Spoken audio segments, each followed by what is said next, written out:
우리 찬양대 찬양 감사드립니다. 우리 찬송가가 바뀐 지가 10년이 넘었거든요. 이제 10년도 더 된 것 같은데 바뀌면서 한 200곡 정도가 새로 들어갔어요.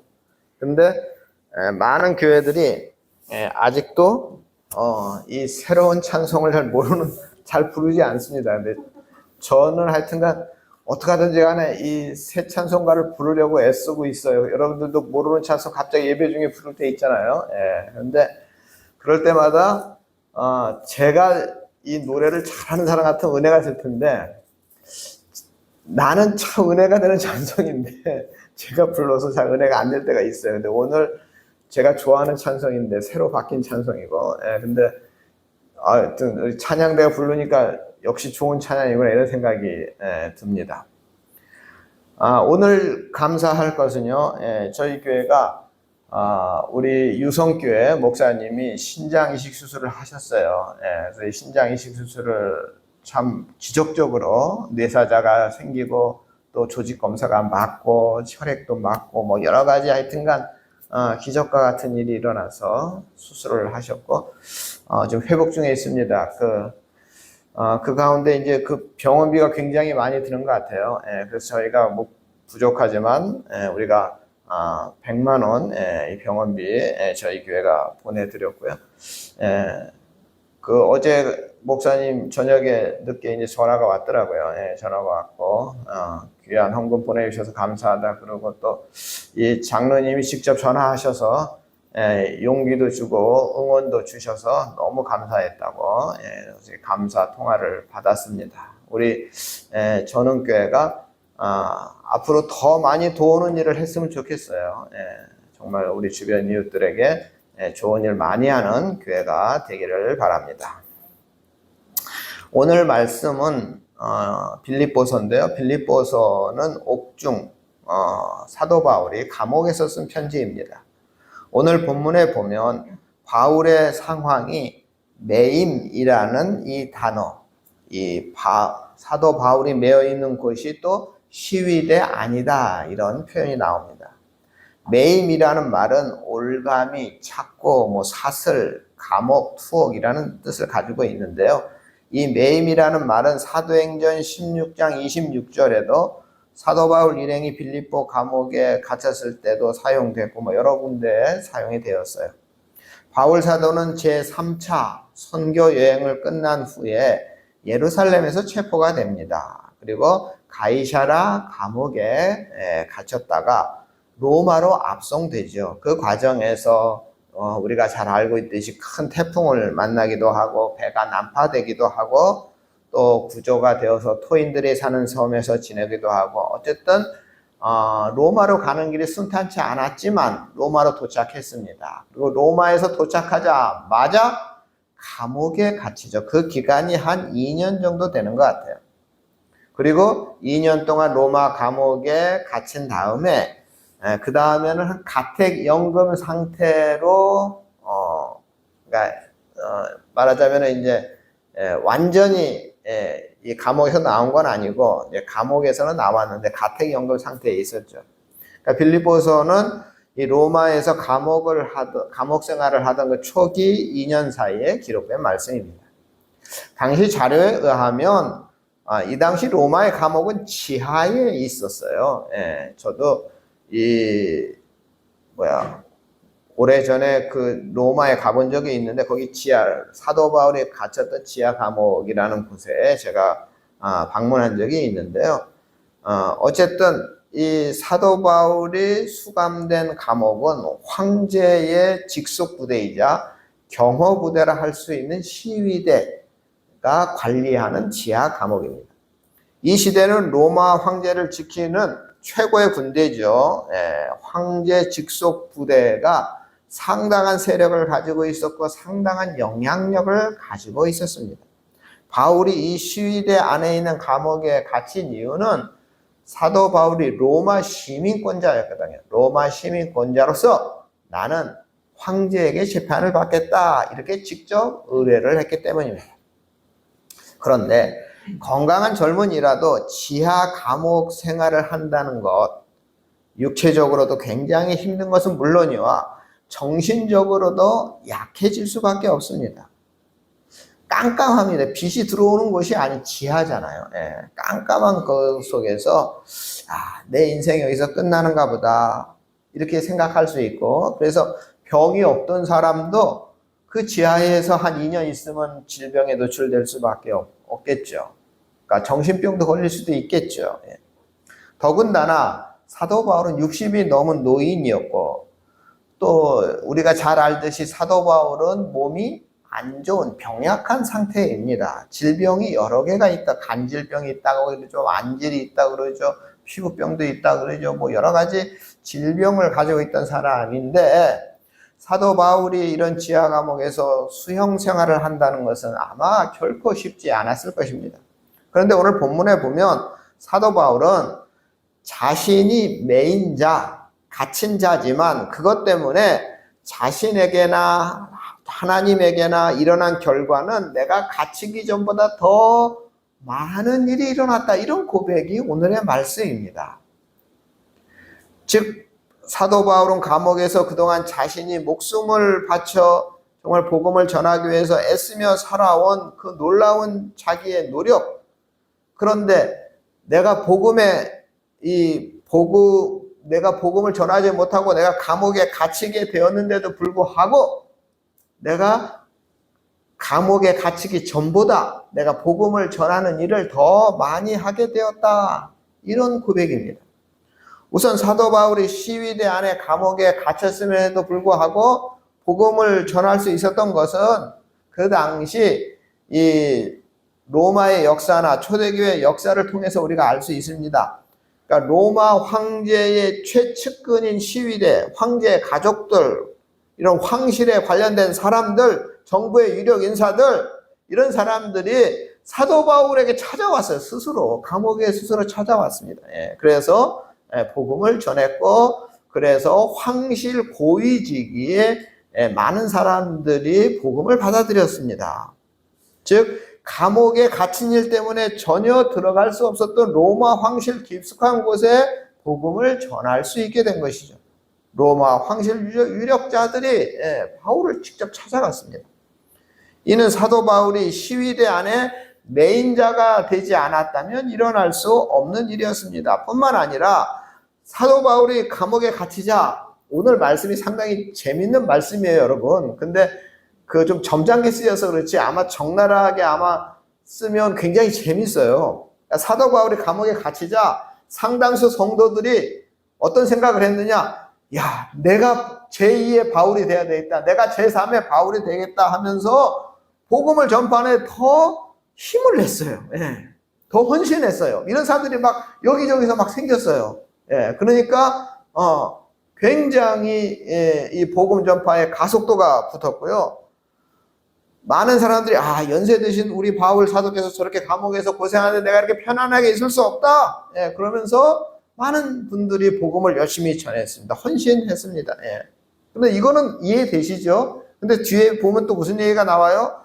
바울의 경쟁자들, 바울의 라이벌들, 이런 사람들도 사도 바울이 받았던 존경과 그 바울이 가졌던 리더십, 그거를 빼앗기 위해. 무슨 말인지 아시겠어요? 그러니까 사도 바울이 원탑으로 막 앞서 나가고 있었나 봐요. 그러니까 그 뒤에서 라이벌 같이 생각했던 사람들이 사도 바울이 감옥에 갇히니까 그래 이제 내가 기회가 왔다 하면서 더 열심히 했다는 거예요. 그러니까 뭔가 인간적인 생각으로 열심히 한 거죠. 자기 욕심 때문에 열심히 한 거죠. 어쨌든 결과적으로 바울이 갇혔기 때문에 더 열심히 이 바울과 라이벌 적대적인 사람들도 열심히 복음을 전했다는 거예요. 결과적으로 바울은 갇혔으나 바울이 갇힌 그 일로 인하여 주님의 복음은 더욱더 널리 전파되게 된 것입니다. 이것 때문에 오늘 바울 사도는 자신이 갇혔으나 갇힌 그것이 복음을 위해서 더 나은 일이 되었습니다. 이렇게 고백을 하고 있는 말씀이에요. 오늘 말씀이에요. 사도 바울의 매임으로 일어난 이러한 역전의 상황이 오늘 우리들과는 어떤 관계가 있을까요? 바울의 상황, 바울에게 일어난 그 역전 상황이 오늘 우리들에게도 그대로 일어날 수 있음을 우리는 믿어야 하겠습니다. 바울 사도가 감옥에 갇혀 있는 것처럼 바울이 자신의 형편을 매임이라고 말하는 것처럼 오늘 우리들도 많은 정말 우리 주변의 것들 인해 우리가 매여 있습니다. 아까 우리 윤 장로님 기도할 때도 정말 우리가 그 매여 있는 것으로부터 자유케 해달라는 기도를 하셨는데 평생 믿지 않는 남편에 매여 사는 사람들이 있습니다. 나이 들어서도 믿지 않는 자녀들 때문에 매여 사는 사람들도 있습니다. 본인의 질병으로 매여 사는 사람들도 많고요. 또 내 남편의 질병, 내 아내의 질병 때문에 내가 매여 사는 분들도 많이 있습니다. 신체적인 장애로 매인 사람도 있고요. 이혼이나 이별의 아픔으로 매여 있는 사람도 있고 가난이나 실패나 실직에 매여 있는 분들도 있고요. 숨기고 싶은 과거나 그 어떤 아픔 때문에 매여 있는 사람들도 있습니다. 이렇게 우리가 사는 이 세상에 수많은 것들로 인해 우리가 매여 있는 경우가 많이 있습니다. 그래서 오늘 빌립보 말씀이 중요한 것은 바로 이 땅의 모든 매인 자들을 위한 복음의 말씀이 바로 오늘 말씀이에요. 즉 매였으나 매인 그것 때문에 그보다 더 가치 있고 더 의미 있고 또는 더 신령한 다른 것을 얻을 수 있다는 사실, 그리고 현재 매인 그것 때문에 다른 것을 풀 수 있다는 전혀 새로운 역전 현상이 일어날 수 있다고 말씀해 주시고 약속해 주시는 말씀입니다. 사도 바울을 보십시오. 사도 바울은 로마 제국에서 가장 삼엄하고 끔찍한 시위대 감옥에 갇혀 있었습니다. 거기서 바울은 자신이 갇혀서 꼼짝할 수 없게 되었으나 복음도 그리고 복음 전파도 이제는 더 이상 내가 못하는 건 아닌가 이런 두려움이 있었을 것입니다. 그러나 도리어 그 매인 일로 인하여 주님의 복음이 더 활발하게 역사했어요. 자기에게 우호적인 사람들뿐 아니라 자기에게 적대적인 사람들까지도 더 열심히 하는 일이 발생했다는 거 아닙니까? 오늘 우리들의 삶의 메인 상황이 또 다른 것을 풀어 자유케 하고 또 다른 닫힌 문을 열게 하고 더 큰 복의 문을 여는 역전의 기회가 된다 하는 이 사실을 우리 성도님들 꼭 믿으셨으면 좋겠습니다. 세계적인 가스펠 가수인 레나 마리아라는 분이 있다는 거 여러분들 아마 언뜻 들으셨을 거예요. 우리나라에도 오셨었죠. 한 7, 8년 전 꽤 됐지만 이 스웨덴에서 태어난 이 다리가 없죠. 팔은 있고 팔은 한쪽 반도 짧고 뭐 이러죠. 이런 분이 정말 태어날 때부터 장애라는 그 매임에 정말 어떻게 할 수가 없었겠죠. 그러나 신실한 크리스천 그녀의 부모는 그 장애를 뛰어넘을 수 있도록 기도하고 하나님이 너에게 주신 것이 있다는 것을 항상 깨닫게 했죠. 그래서 이 레나 마리아는 수영 선수예요. 십자수도 잘한다고 그러고 요리, 피아노, 운전도 하고요. 성가대 지휘, 못하는 게 없어요. 그 스웨덴 장애인 국가대표 수영 선수로 출전해가지고 금메달도 4개나 땄다 그래요. 근데 이 레나 마리아는 자기는 찬양을 좋아하죠. 그래서 가스펠 복음성가 가수로서 전 세계를 누려 찬양하고 자기를 간증하고 그러면서 복음을 전하고 있죠. 이 레나 마리아는 신체 장애에 매여서 아무것도 할 수 없는 사람이었으나 도리어 그녀의 매인 것 때문에 자신의 달란트를 발견하고 전 세계를 돌면서 당당하게 복음을 전하고 있습니다. 구약 성경에 등장하는 인물들을 보십시오. 요셉 매여 있었죠, 감옥에. 다윗도 정말 10년 동안 정말 그 도망자 생활을 했죠. 다니엘도 얼마나 위험한 고비가 많이 있었습니까? 그러나 그들이 매인 그것이 도리어 다른 문을 열고 또 다른 자유와 풍성함을 얻는 기회가 되었다 하는 것을 우리는 구약 성경 통해서 알 수가 있습니다. 그러므로 우리들도 현재 우리들의 상황이 갇히고 매어서 옴짝달 수 없는 상황이라 할지라도 그것이 또 다른 크고 놀라운 하나님의 은혜로 우리를 이끄시는 길이다 라는 것을 꼭 믿으시기 바랍니다. 갇힌 그것 때문에 더 큰 일을 보았던 사도 바울의 위대한 신앙이 오늘 우리들에게도 충만히 임할 것입니다. 그런데 우리에게는 이런 육신적이고 인간적이고 세상적이며 현실적인 매임만 있는 것이 아니고요. 우리를 메고 있는, 우리를 묶고 있는 최후의 것이자 가장 강력한 것이 우리를 묶어놓고 있어요. 그것이 뭐냐? 곧 우리의 죽음입니다. 빌립보서에 보면 다른 성경에서 찾아보기 힘든 표현을 사도 바울이 자주 하는데요. 감옥 생활이 얼마나 힘들겠어요. 그러니까 사도 바울이 1장 21절에 보면 죽는 것도 유익함이다 이렇게 써 있어요. 또 23절에 보면 떠나서 그리스도와 함께 있을 욕망이라는 표현이 나옵니다. 그러니까 이 표현이 점잖게, 성경은 점잖게 표현해서 그래요. 우리 나이 드신 어르신들이 보통 그런 말 하죠. 아유, 내가 빨리 죽어야지. 이런 말을 한 거예요, 지금 사도 바울도. 아유, 하나님 왜 나 빨리 부르지 않나? 뭐 이런 얘기 지금 성경에 기록한 겁니다. 어떤 성경학자는 사도 바울의 이런 표현은 감옥 생활이 너무 고통스러워서 자살을 생각한 것이 아닐까, 뭐 이런 주장하시는 분도 있지만 저는 그렇게 생각하지는 않고, 아무렴 사도 바울이 자살을 생각했겠습니까마는 사도 바울도 힘들고 고통스러운 상황 속에서 투념이 나왔겠죠. 죽음이 생각나고 차라리 하나님 나를 빨리 데려가시면 좋겠습니다. 이런 생각했겠죠. 그 정도지 뭐 자살까지는 오버한 것 같아요. 이처럼 사도 바울만이 아니라 이 세상 모든 사람들은 이 죽음에 매여 있음을 부정할 수가 없습니다. 페르시아의 어느 왕이 전 세계에 지혜 있다, 철학자들 다 모아놓고 질문합니다. 인류의 우리 인간이 가장 무서워하는 것이 뭐냐? 그러자 한 그리스에서 온 현자는 늙어서 가난하게 되는 것이 우리를 두렵게 하는 것입니다. 이렇게 말해요. 인도에서 온 현자는 사람이 도저히 견디지 못하는 고통을 당하는 것이 가장 힘든 일입니다. 페르시아에서 온 현자가 이렇게 말합니다. 이 암흑의 세상에 광명을 줄 만한 선을 한 가지도 가지지 못하고 죽음을 맞는 것입니다. 즉, 이 페르시아에서 온 분이 한 말이 그거죠. 죽음이야말로 우리 인생의 가장 무서운 것이다. 이렇게 답을 한 것입니다. 죽음이 왜 두렵죠? 죽음이 왜 무섭죠? 간단합니다. 죽음이라는 건 뭡니까? 그 다음에 어떻게 될까? 죽음 이후에 어떻게 될까? 우리가 잘 모르잖아요. 그러니까 두려운 것이죠. 또 나 혼자 가는 길이잖아요. 같이 갈 수 있는 길이 아니잖아요. 그러니까 두렵습니다. 또 사랑하는 이들과 떨어져야 되는 길이잖아요. 그러니까 두렵죠, 죽음이. 또 내 육체는 끝나는 거잖아요. 내 평생 같이 했던 이 몸이 끝나는 거니까 두렵죠. 또 정신적, 육체적 고통이 따르겠죠, 죽을 때. 그러니까 두렵죠.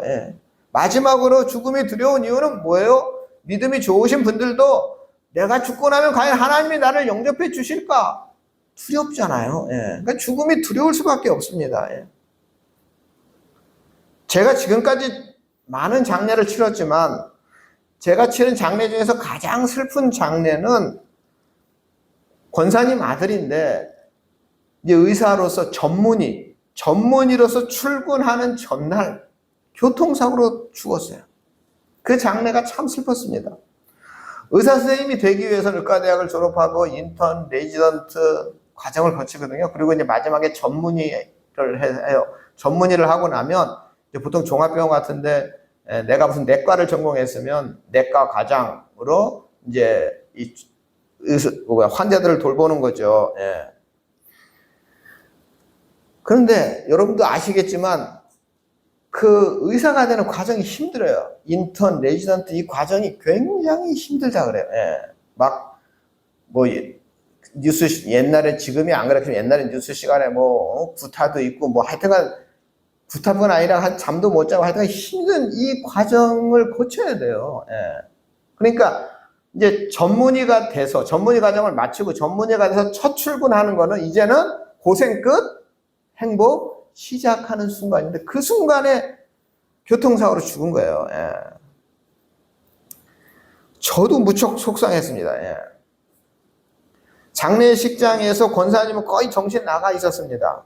온 교회가 슬퍼했고 위로했습니다. 다행히 권사님은 한 2개월 정도 후에 교회도 정상적으로 나오시고 교회 봉사도 열심히 하시고 하여튼 정상적인 신앙생활을 해서 모두가 다 안심하고 기뻐했던 일이 있습니다.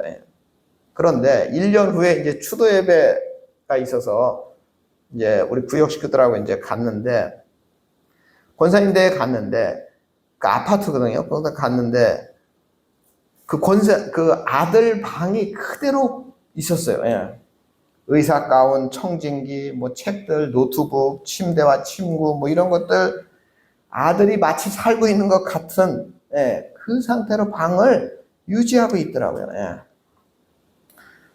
제가 그 모습을 보면서 의사 아들만 사망이라는 감옥에 갇힌 것이 아니라 그 권사님도 그 의사 아들 사망에 함께 매여 있구나 하는 생각을 했습니다. 이런 현상이 꼭 나쁜 것은 아닌데 이러한 애도의 과정을 거쳐야 우리의 그 충격, 그 상처, 마음의 상처가 치유가 되죠. 그런데 이 과정이 이렇게 길면 안 되죠. 뭐 이런 과정이 필요합니다. 그래야 그 마음의 상처가 치유가 되겠죠, 권사님이. 이렇게 우리 인생을 최후까지 강력하게 붙들어 매는 것이 죽음입니다. 그러나 성경은 뭐라고 말하느냐 하면 우리가 육신의 죽음에 매이는 존재 같으나 사실은 그 죽음에 매이지 않는다. 이렇게 단호하게 말합니다. 예수님께서 죽음에서 다시 살아나셔서 부활하시고 승천하심으로 우리가 다시는 죽음에 매이지 않음을 예수님께서 증명해 주셨다고 말하고 있습니다. 그래서 무디 목사님은 죽음에 대해서 다음과 같이 얘기했는데요. 여러분 어느 날 신문에서 무디가 죽었다는 기사를 읽게 될 것입니다. 그러나 여러분들은 그 말을 믿지 마십시오. 나는 죽은 것이 아니라 지금보다 더 좋은 곳에서 영원히 살고 있을 것입니다. 이렇게 설교했습니다. 우리나라에도 월남 이상재 선생님이 YMCA 그 운동을 열심히 하시고 그 기독교 지도자로서 역할을 하셨는데 하루는 어떤 청년이 이상재 선생님에게 이렇게 질문합니다. 선생님, 신문에 보니 영국 처칠 수상이 100세를 산다 하고 어떤 사람은 자기가 120세까지 산다고 장담하는데 우리 이상재 선생님도 건강하시니까 오래 사실 것 같습니다. 선생님은 얼마나 사실 것 같습니까? 그러자 이상재 선생님은 껄껄껄 웃으면서 그 사람들은 잘 뭘 모르는 사람이구나. 나는 영원히 살 거야. 이렇게 대답했습니다. 즉 이 말이 무슨 의미입니까? 예수를 믿는 사람은 영원히 사는 법을 알고 믿고 있는 사람이다. 이런 의미입니다. 그래서 자신 있게 이상재 선생님 나는 영원히 살 거라고 대답한 것이죠. 예수님은 회당장 야이로의 죽은 딸을 살려주셨습니다. 나인성의 죽은 과부도 살려주셨습니다. 죽은 지 나흘이나 되는 나사로도 살려주셨습니다. 무엇보다도 예수님 자신이 3일 만에 사망의 권세를 깨치고 다시 부활하셨습니다. 죽음을 이기시고 부활하신 예수님께서 우리 성도님들에게 약속하고 있습니다. 죽음이 우리를 올가매고 꼭꼭 묶어서 놓아주지 않을 것 같으나 그 이후 그보다 더 큰 영광, 영생의 세계가 열린다는 사실을 우리에게 약속해 주셨습니다. 즉 죽음으로 우리가 매이는 것 같으나 그것은 더 큰 자유와 풍성한 나라로 들어가는 문이 되는 것입니다. 죽음조차도 우리를 가둘 수 없는 이 특별한 은혜를 받고 있다는 사실에 감사하는 우리 성도님들이 되시기를 바랍니다. 하나님이 인간에게 주신 최고의 은사 가운데 하나는 자유입니다. 자유는 인간을 참 인간이 되게 하고 최고의 가치와 행복을 누리게 만듭니다. 그런데 이 자유라는 것이 자유와 정반대의 상황에서 펼쳐질 때, 즉 매임의 상황, 그때 우리의 신앙과 삶은 놀랍도록 비상하더라 하는 것입니다. 오늘 본문의 바울이 감옥에 갇혀 최악의 상황인 것처럼 보였으나 바로 그 매임 때문에 더 놀라운 주님의 은혜를 경험했듯이 현재 우리의 인생이, 우리의 가정이, 우리의 건강이나 혹은 우리의 물질 등으로 인하여 우리들을 가두고 올가매고 있는 것이 많고 또 그로 인하여 실제로 갇히고 매인 상황에 있다 할지라도 주님으로 인하여 보다 놀라운 은총과 신령한 자유를 누리게 된다 하는 사실을 우리 성도님들 꼭 믿으시기 바랍니다. 바로 이것이 갇힌 자, 매인 자를 위한 우리 주님의 위대한 복음입니다. 이 복음에 대한 확신 우리가 가져야 하는 것입니다. 지금 우리를 가두거나 옥매고 있는 그 모든 것들 때문에 더 크고 놀라운 하나님의 은혜를 경험하게 될 것을 믿고 사도 바울처럼 역전되는 역사가 우리 전은교회 성도님들에게 모두 있기를 주님의 이름으로 축원합니다. 사랑의 하나님, 우리가 살다 보면 뭔가 어렵고 괴롭고 힘든 상황 속에서 갇히고 매어서 좌절하거나 절망할 때가 있습니다. 하지만 사도 바울의 역전 상황이 오늘 나에게도 하나님의 은혜로 베풀어 주신다는 굳건한 믿음을 우리 성도님들에게 충만히 부어 주시옵소서. 우리를 구원하신 예수님의 이름으로 기도드립니다. 아멘.